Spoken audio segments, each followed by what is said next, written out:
In retrospect, it's pretty amazing that Barack Obama got as far as he did. In 2004, the summer of 2004, Barack Obama gave the keynote address at the Democratic Convention in Boston. And when he walked to the podium, probably only a small percentage of people in the room knew how to pronounce his name. He was totally unheard of. No one knew Barack Obama. At the time, he was a state senator in Illinois.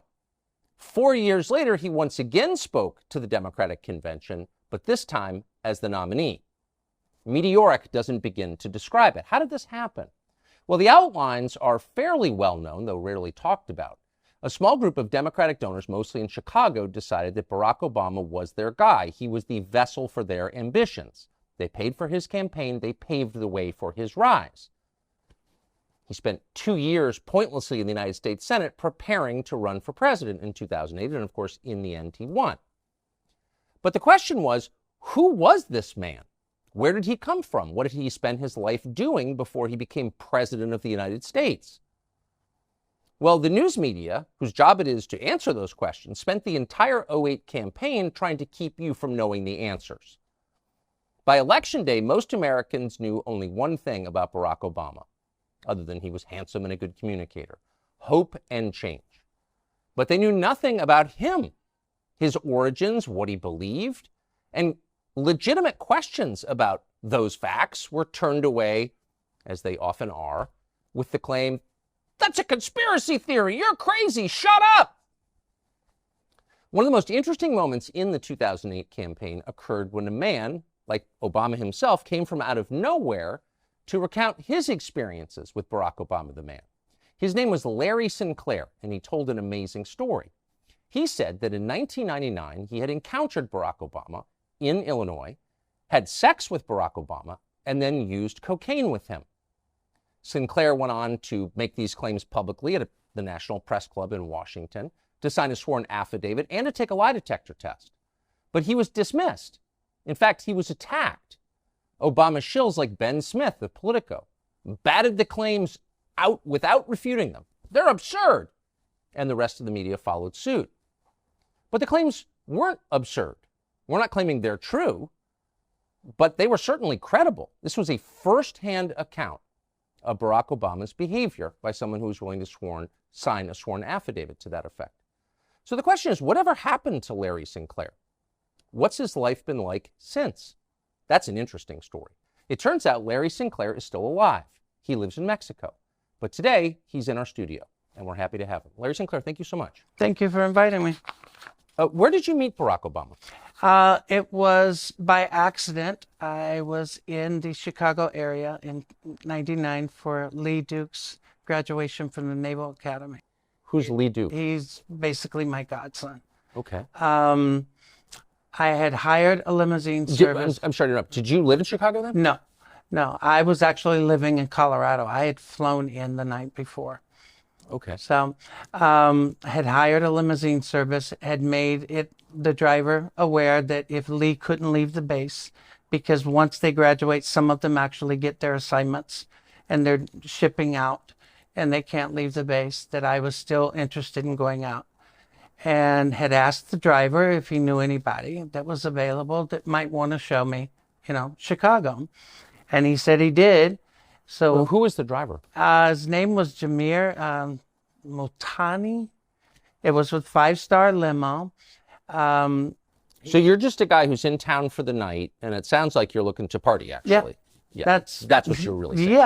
Yeah. Well, I was in town for a few nights, but yeah, I was definitely looking to party. And did you make that clear to the driver? Oh yeah. Yeah. Oh yeah. There was no misunderstanding. How direct were you about that? Extremely. Extremely. Okay. Yeah. There was no doubt what I was looking for. Okay. And he picked me up at my hotel in Gurnee and drove into Chicago, pulled up in a bar outside, and there's this guy that's introduced to me as Barack Obama. It was literally that casual. Had you ever heard of him? No. Did the driver know him? Yep. The driver definitely knew him because the driver said that he was a friend. Interesting. What? How would the driver be friends with Barack Obama? I only found out later, dealing with a reporter from Bloomberg News, that apparently the limousine company had been doing business with Tony Resco, Oh. that at the time was somehow affiliated Was with in Barack Obama's Obama. orbit. Yeah. Yes. Interesting. So he knew Barack Obama, and in his view, Barack Obama liked the same kind of partying you were looking for. Yeah. Okay. So sex and drugs, in other words. The sex part I wasn't so sure about until, of course, you make your move, but it became obvious very quick. The coke part I thought was interesting because of the way that I had brought it up. So I'm stepping on your story. So you pull, and I apologize. So you pull up to this bar. The driver is basically scouting some dude for you to hang out with. Correct. There's this guy, Barack Obama. Have you ever heard of Barack Obama? Never. Okay. Never.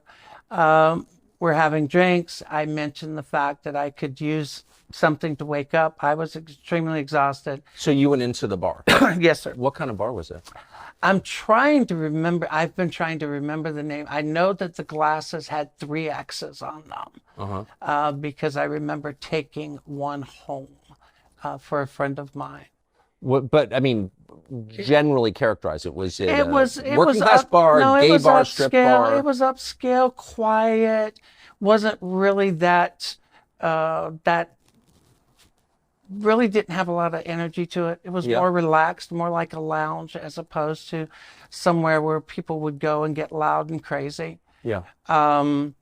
Which made it easier to talk. But like I said, when I brought up the fact that I could use something to wake up, he immediately knew what I was referring to, had made it clear that I was looking for coke, and I really was, and had made the suggestion that he knew where we could get it, and we left to go get it. Interesting. Did he say what he did for a living? Nope. I had no idea that he was a representative in the Illinois House. I had no idea he was in politics. I just knew that he was supposedly married and at the time was going through some issues with the marriage. He said that? That was made clear. Yeah. Huh. Did he say what kind of issues? No. Do you remember? No. So you said, I'm looking for someone to wake up. He knows you're referring to cocaine. I know where to get it. What happens next? We get back in the limo. The driver takes us wherever it is that Barack had instructed him to take us. I had given Barack $250 to pay for coke. He gets out, comes back. I start putting a line on a CD tray to snort. And you're in the limo? Yep. Driving or parked? No, the driver's driving. Yep. I start to put a line on a CD tray, and I just happen to notice that he pulls something else out of his pocket. And next thing I know, he's got a little pipe and he's smoking. So I don't have an issue with it. I mean, some people smoke, some people snort. Smoking the cocaine? Yes. So as I'm doing a line, I just start, this is the part where you kind of make your move to see where things are going. So I just started rubbing my hand along his thigh to see where it was going, and it went the direction I had intended it to go. So the night became somewhat active sexually and drug-wise in the limo. So you hit on him. Did he seem shocked by that? Not at all. Yeah. I mean, if you're smoking crack with a stranger in the back of a limo, like, you got to imagine things might go crazy places. Well, not only imagine it, I look at it this way. I've done a lot of crazy things in my lifetime.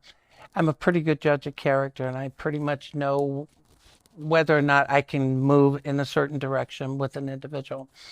I didn't feel that I was going in the wrong direction. I just wasn't so sure how much I could trust the individual at first. And that was probably one of my bigger concerns. But the fact that I was already becoming somewhat buzzed, you kind of throw caution to the wind. You weren't sure you could trust the individual. What does that mean?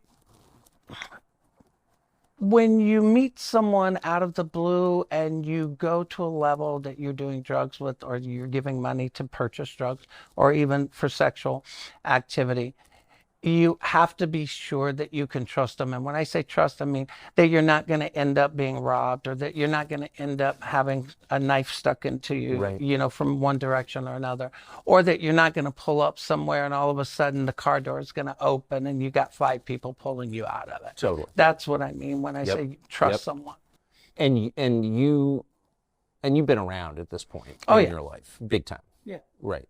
So probably not your first time in a situation like this. Not at all. And that's why I said I pretty much know where I can go and at what point.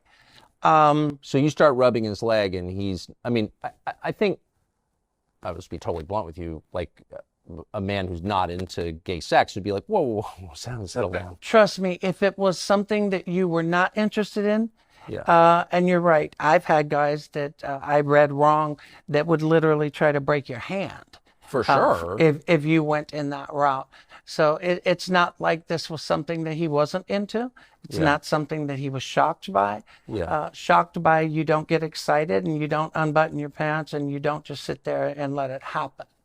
So it definitely wasn't Barack's first time. That much I'm absolutely certain of. And I would almost be willing to bet you it wasn't his last. So you performed oral sex on Barack Obama. You did. In the driver's up front? Yep. And he's cool with this? The driver has the partition up. He didn't have a problem with it. He didn't put it down for any reason. I mean, he kind of set up the whole thing for this in the first place. Exactly. And I have a funny feeling he had no bones to pick with it as far as what took place in it. So what happened after? Afterwards, I actually went back to my hotel. I had specifically asked that he drop Barack off first, but for some reason he and Barack chose that they would drop me off at the hotel first and then he would take Barack. So Barack actually made the drive out to Gurnee, which is a suburb outside of Chicago, to the hotel for me to be dropped off. What hotel was it? It was the Comfort Inn in Gurnee. Ooh, that sounds depressing. Well, you have to remember it was 99. Yeah. No, and it was close to the Great Lakes Naval facilities. Yeah. But I got dropped off. They left. The next day was somewhat interesting because he ends up showing up at my hotel room, which I thought was somewhat weird, but he wanted some more. Mm-hmm. So when you say he showed up, he showed up. I mean, I had no warning. I was in the room. There's a knock on the door. I opened the door and he's standing there. And he's standing there with more Coke, and he comes in, and it was just like a quick, rehash or rerun from the night before. Exact same program. Exact same program. Was he smoking again? Yep. So Barack Obama smokes crack, and then you perform oral sex on him. And like I said, the only reason I had come out about it is I had reached out to the campaign even in 2007, only because I saw all these kids getting excited about it. Okay, wait, so how did that end? Same way. So you get off, you finish smoking, you leave. Thanks, bye? Mm-hmm. Huh. What did you think of him? I thought it was interesting. I thought he was definitely a con. But what do you mean by that? Well, in my life at that point, you made it clear I had already been around. Yeah, big time. Yeah. So when people are doing things because they actually really enjoy it, or they're sincere, or they're looking, for a connection, or they're doing something because they're looking for an in, or they're looking for a hook, or it's a game. Yeah. So for me, I felt that it was a game for him. It was like, okay, what am I going to get out of it? Or is there something I can get out of it other than just, the sexual part? Right. And lucky for me, I wasn't going back to Chicago anytime soon, so it really didn't matter. So you were left with a bad taste in your mouth? Something, yeah. Yeah. Did you talk to him again? I did not. In fact, And did you have any idea, even though you had sex with him twice, you did cocaine with him, watched him smoke crack twice, you had no idea who he was? I had no idea who he was until I'm sitting in my house in Tequila, Nayarit, Mexico in 2004, and he walked on that stage In Boston? in the DNC convention, and I literally hit the floor. I just hit the floor and was... Wait, so you're watching the Democratic convention from Mexico? I was and the guy that smoked crack in your Comfort Inn with you? I was laughing so hard. And you were sure it was him? I was absolutely positive. How? I don't forget people I've met. I don't forget people I have spent time with. I just don't. And just to restate, because I think you affirmed this, but he used his real name when you were with him. Yes. Did he call himself Barack or Barry? Barack. Barack. And so did the driver. And that's why at first when everybody was referring to him as Barry, I just didn't understand or catch on. Because like I said, I didn't know that much about him other than the fact that, hey, you know, you hook up, you know, today it's Grindr. Back then it was, you know. The limo driver. Yeah. A limo driver or a bartender, you know. You ask and somebody knows somebody or somebody doesn't. Amazing. Amazing. So you're sitting there in Mexico watching this and you think, that's the guy I had sex with who smoked crack with me. Yep. And what do you think? Like I said, I just started cracking up. I freaked out. I had even pointed out to some friends of mine that were at the house that night. And I told them, I said, you're not going to believe this. I said, I blew this guy twice. You know, and they just start cracking up. But that's the thing about me. I've never been in the closet. I've never hid. I mean, I'm always very direct and blunt. Yeah. And, you know, and I'm just like, this is unreal, you know? And I had no idea that he was going to run, you know, in 2008. But I was back from Mexico. But it was a strange feeling sitting there watching him walk across that stage and realizing who he was. Huh. So what did you do? You said you reached out to the campaign? Well, I didn't do anything in 2004, but when he announced his run for 2008, I did reach out to the campaign in late 2007 because I had seen a lot of these college kids talking about how thrilled they were, how there was a candidate who was completely honest about his entire life, his drug use, you know, what he did as when he was in school, you know, the constant back and forth. 1 minute is, yes, I did cocaine when I was younger, or no, I never did cocaine, but I smoked weed. So I just simply pointed out that all I was asking was, look, why don't you just simply come out and say, I did coke and I've done it as recently as 1999. You know, just tell the truth. Put it out there and be honest and let it stay as the truth rather than this back and forth. Never did hear anything back from them immediately. Who did you reach out to? Do you remember? I reached out to actually David Axelrod's office in Chicago. I'm trying to remember the letters because it was actually 3 letters. And did you say, I had sex with Barack Obama? This is the interesting part. My first contact with the campaign never mentioned the sex whatsoever. That was actually brought to my attention by someone who eventually reached out to me in late 2007, claiming to be with the campaign, but wasn't with the campaign. What do you mean that was pointed out to you? So you never told anyone in the Obama campaign you'd had sex with Barack Obama? Not in 2007, no. Interesting. But they knew? Yep. How? Who? Well, that's weird. I'm assuming Barack himself, because the phone calls that I got in late 2007 came from a gentleman that I have repeatedly identified as Donald Young.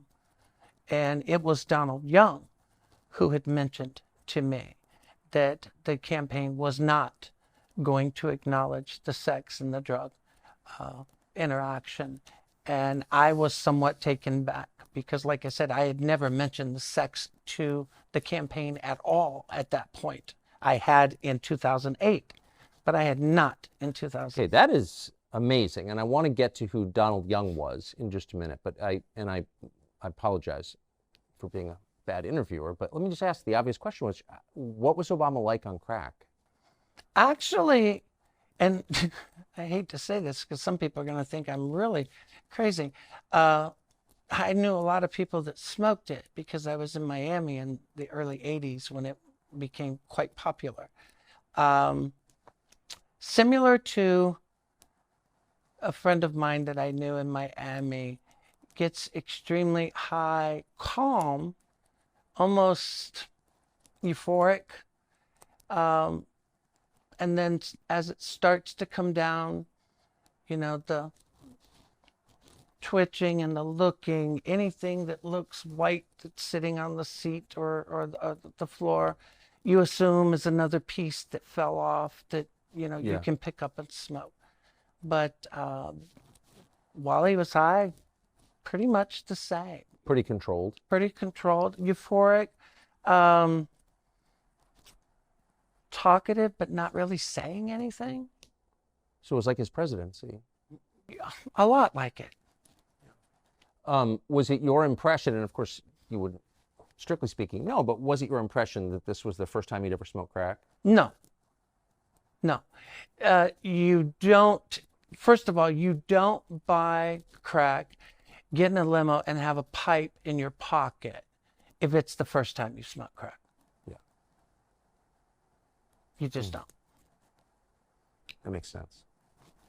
So I've read about your story to the extent it's been written about, not very much. But I'd never read that Donald Young, this man Donald Young, called you and told you that he knew you'd had sex with Barack Obama. That was the contact in late 2007 that I had that originally came under the guise that they were part of the Obama campaign. So who was Donald Young? Donald Young is a choir director and a school teacher. He was the choir director at Jeremiah Wright's church in Chicago, the same church that Barack Obama went to. He was also a very openly gay black man, but very well respected. Did you know him? I had never met him. I had not even realized that the person who was communicating with me had been killed until a good 2 months after. So I'm going to get to that. So Donald Young is the choir director at Jeremiah Wright's church. Yes. And is it publicly confirmed that he knew Barack Obama? Oh, yes. Yes. Donald Young's own mother has repeatedly said that she feels that her son died to protect Barack Obama. It's just interesting that Donald Young would have called you. He's not working directly for the campaign that we know of. Exactly. But somehow he has a copy of your letter. It sounds like maybe Donald Young was on cleanup duty. Somehow he has my phone number. Exactly. And that's exactly what it was. Because like I said, the first calls were, I was led to believe that he was with the campaign. The last conversation that I'd had with Donald Young, he had actually come clean and said that he had been asked to call me and that his job was to get as much information from me as far as who I had spoken to, who I had given any information to, and to get that to them.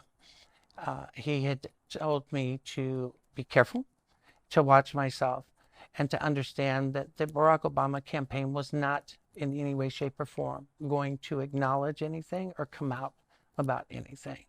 And he had made it clear that he had known Barack for quite some time and had had an intimate relationship with Barack for quite some time. He told you that? Yep.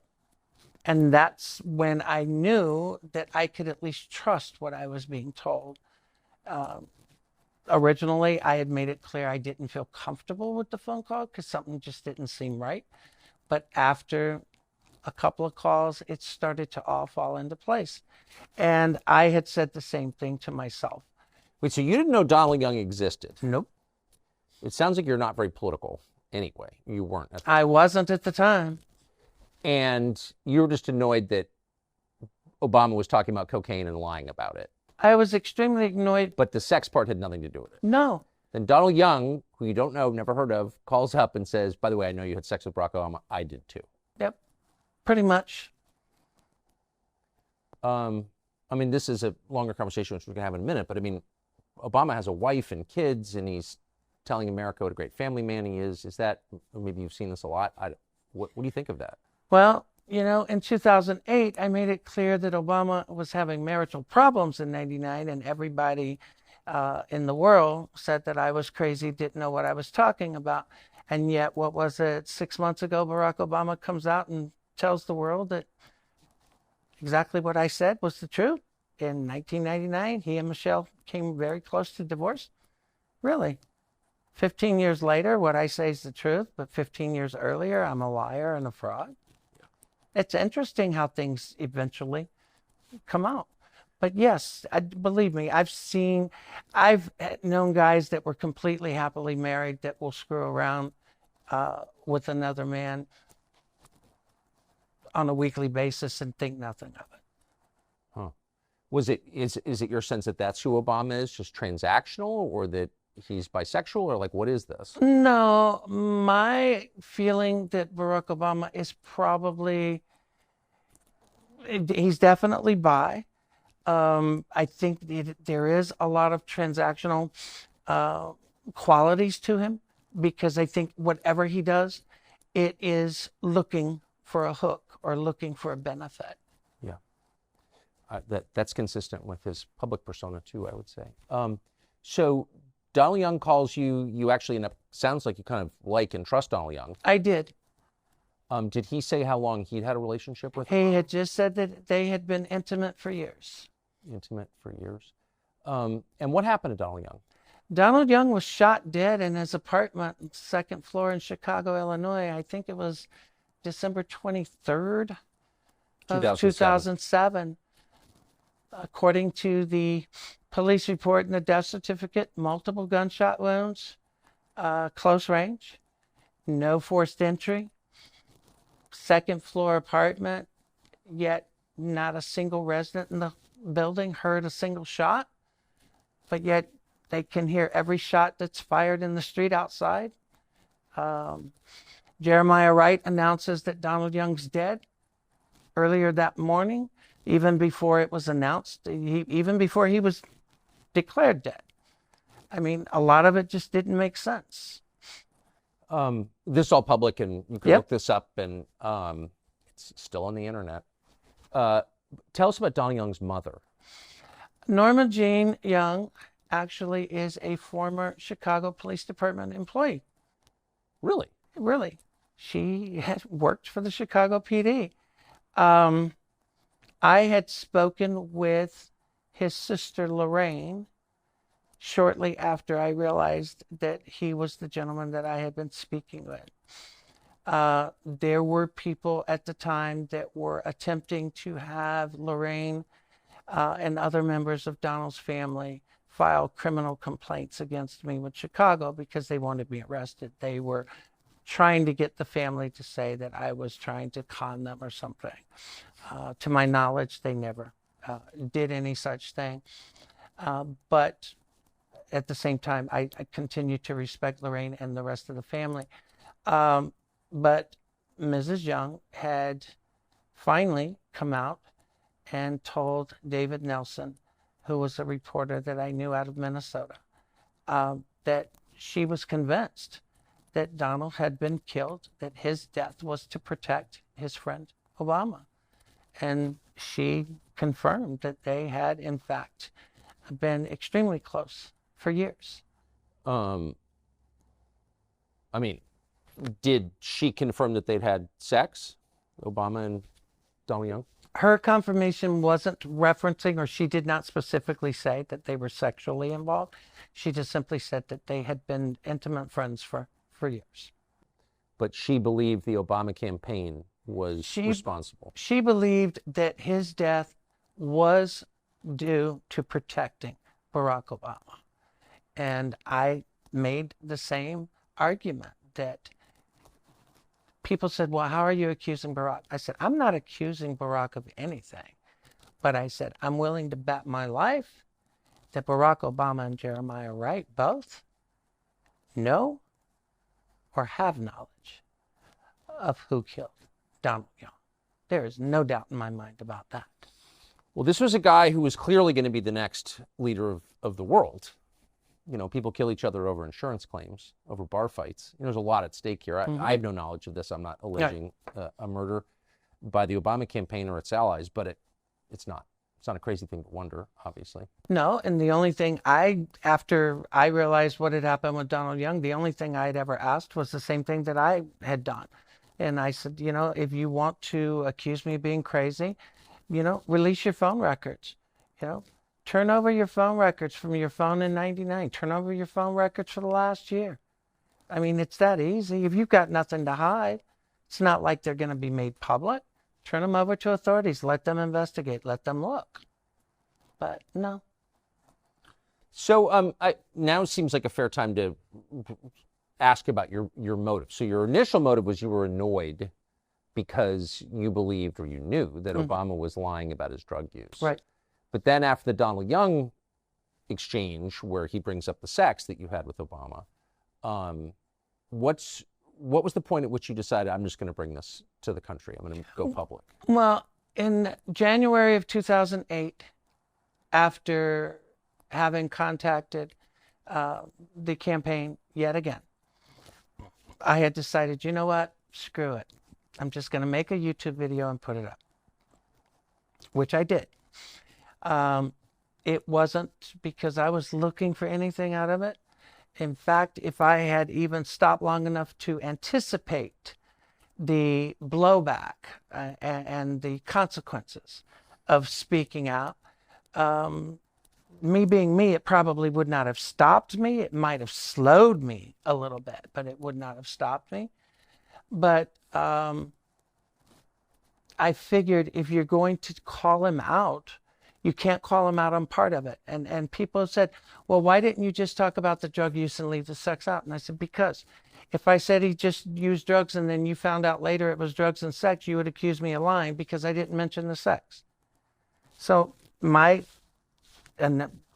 opinion was, if you're going to tell the story, then you tell the whole story and let the chips fall where they may. So that's exactly what I did. And so you made a YouTube video. By the way, I looked for it last night. I couldn't find it. That's because YouTube gave access to my account to someone shortly after the polygraph test. And I was never given access back to it before the video was actually deleted. Are you serious? Oh, yeah. YouTube gave access to the account and the video was deleted. Microsoft gave access to my Hotmail account and all of my emails were circulating the internet, and vacation replies were set up on my email telling people that I was busy giving blowjobs and would get back with them when I was done. And oh, yeah. Man, they wanted Obama to be president. Yep, and they wanted me to be the biggest fraud and nutcase that ever existed.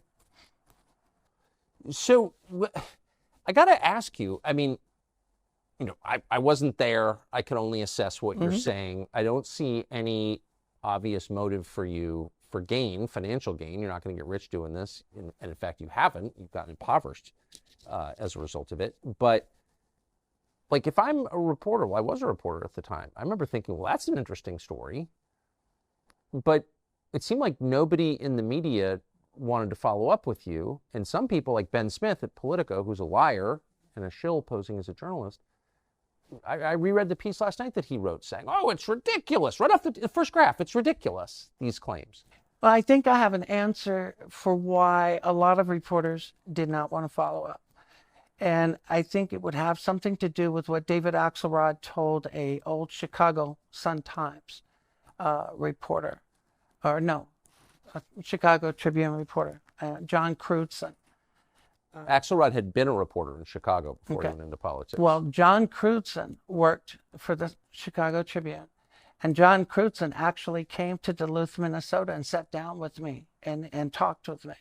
And John Crutzen had told me point blank that before he had flown out, that he had spoken to Axelrod and that Axelrod had told him that they were aware of who I was and that it was their intentions to destroy me, and that if any reporter had mentioned me to them, they would be completely cut off, and that outlet would be completely cut off from access to the Obama campaign for the duration of the year. So I think that had a lot to do with why reporters didn't bring things up to the campaign, because everybody wanted access to, the new savior. Nobody wanted to be blackballed and denied access to a historic campaign. Yeah, but I mean, if it's the guy's running for president and credible information comes out that he's smoking crack and having sex with dudes, I mean, that seems like a story. Well, it would be a story if the media really cared about telling people the truth about anything. Yeah, they're liars. And that Ben Smith is a liar. Oh, Ben Smith's more than a liar, but you're right. What do you mean more than a liar? He's a complete fraud. Ben Smith, I hear people talking about grifters. Ben Smith to me is a grifter. Ben Smith wrote an article saying that I had a 27-year Criminal history. Career criminal. And the funny thing is if you look my criminal history up, which I've published myself and provided from day one, my criminal history goes from 1980 to 1986. And everything I've ever done, I've owned it. I've never wasted taxpayer money. And any sentence I've ever been given, I've served. But he also said that I was a fugitive, that I was avoiding prosecution, I was trying to prevent from going to jail. None of that was true. But the media ran with it. Even Greta linked to it and said that people asked me why I would not interview Larry Sinclair. This is why. And she linked to Ben Smith's article. And notice his article was published right when I was preparing to do the press conference at the National Press Club. But hey, the National Press Club, so-called beacon for freedom of the press, they were just as involved in trying to keep the story from ever being. It's interesting. I watched the other night, I watched your entire National Press Club appearance, and in it, you detail your intersections with law enforcement exhaustively. Yep. Every time you've been arrested, you explain it. Every time you've done time, you explain it. So you didn't, from what I could tell, hide your past. No. Why? You can't. I mean, I've never hidden my past in regular everyday life. Why would I hide it in something like this? So, I mean, you're the only person on this set who's had sex with Barack Obama. So I think you're, I don't know, expert on Obama, but you know more than most people. What's your assessment of him now? I think he's the same grifter that he's always been. I think he's still very power hungry. I think Obama is calling the shots in the current Biden administration more than people are willing to admit. I think Obama is hell-bent. I had made a statement during that press conference that I felt that Barack Obama being elected was going to push race relations in this country backwards 50 years. I am absolutely positive I was. Yes, I think you've been vindicated on that. Because race relations in this country has not only gotten pushed back, but everything's about race now. Everything is about victimization now. It's interesting though. He's obviously a race hater, very anti-white, but he had sex with a white man. So you have to ask, like, is that real? Oh, for him, of course. I would be willing to bet you I'm not the only white person he's ever had sex with, or male anyway. Yeah. But hey, he's got what he wanted. He is in D.C. He's living the life. He's still looked upon as being the savior of the country. And sadly, people are still giving him that power. And I think it's going eventually to be to the detriment of. Can I just ask you one last question? How did you? I'm just thinking about it. It's very insightful because I knew a lot of people who weren't liberal who voted for Obama purely on the race question, and they weren't all self-hating, guilty whites. They were like nice, normal people who wanted to see race relations improve, and that really was the core promise of his campaign. And a lot of people bought it. A lot of smart people bought it, and I saw why they bought it. But you didn't buy it. How did you know that? I grew up in South Carolina in the 1960s and 70s. Okay. I've been gay and knew I was gay since 6 years old. Never hid it. Okay. Yeah. I grew up in rural South Carolina. And my first job as a kid was cropping tobacco for a family by the name of Rose that were a black family living across the road from my grandparents. So I grew up as a kid, a gay kid, in an era and an area that would get you killed being gay just as quick as you could be hanging being black. So I actually knew the other side of the track before I knew that I was supposed to act like I was above this or above that. I've watched it my whole life. I know when someone plays, when it comes to acting like they're one way and then in reality they're the biggest racists or bigots alive on both sides. Okay. I knew because he was saying one thing in the campaign, and then if people started to actually listen to what he was saying, remember there was a time when he actually told supporters to show up at a fight with a knife, get in people's face, argue with them if they didn't agree to support him, if they didn't agree to vote for him, argue with them, convince them. Come on. You don't make statements like that and tell me that you're not going to make things about race. He did. Man, that is the one part of your story that we can say unequivocally you're telling the truth about. You saw that and most people didn't. Larry Sinclair, I'm really grateful that you came. I wish I had interviewed you in 2008. I don't think anyone would have run the interview. But anyway, thank you. You're welcome. Very much. Thank you. Great to meet you. You too.